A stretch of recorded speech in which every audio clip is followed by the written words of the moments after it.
converting between prefixes, what's important is to understand conversion factors of finding the appropriate conversion factor, using that to get rid of what you don't want and end up with what you do want. But most importantly, it's being able to understand the prefix table. So first thing, let's look. For the first problem here, to convert between units, you want to go from microliters to milliliters. So what I like to do is I'm going to first look for the micro, and I see the micros right here. And then I look all the way across and I see this little box right here. And it's in grams. But remember that these go for any type of unit, whether grams, liters, meters, calories, joules, etc. They're just prefixes that can be used for any type of measuring unit. So even though it says grams, for this particular problem, since there's liters, it can be liters. So it doesn't matter which one you use. Personally, I like to use a positive exponent. So I'm going to write 1 liter is equal to 10 to the 6 microliters. All right.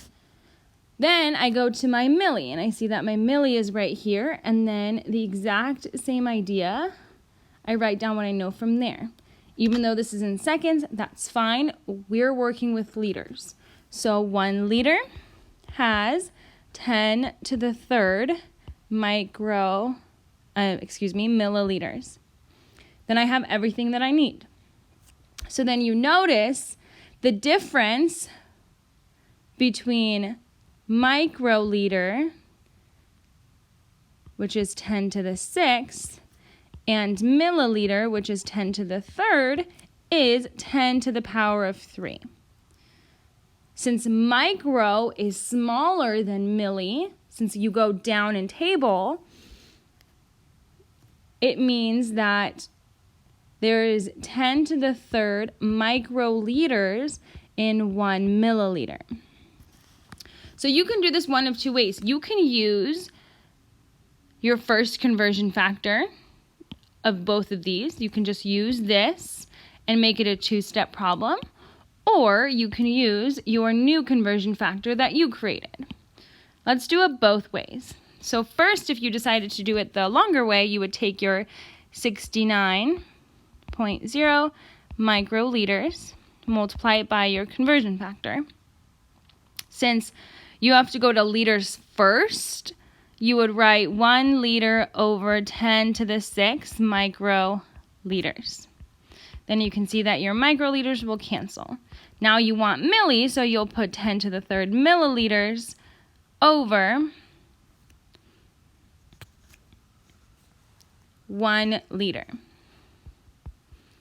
And then your liters will cancel, and you'll be left with 0.069 milliliters.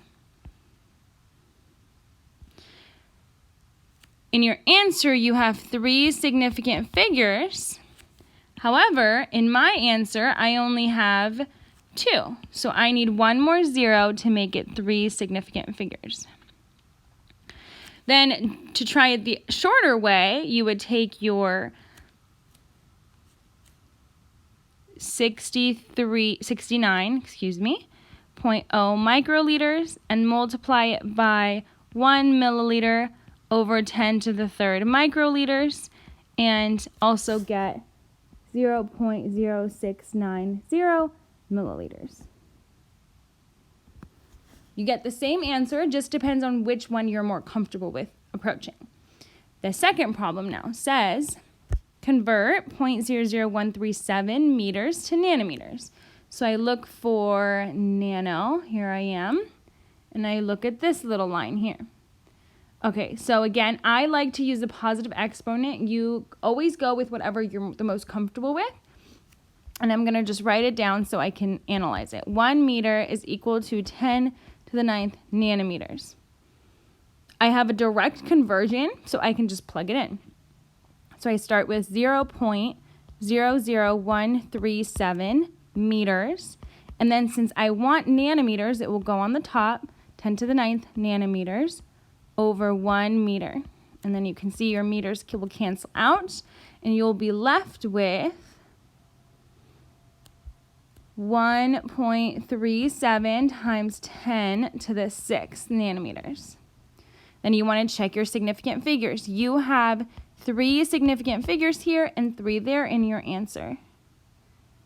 And then you are finished.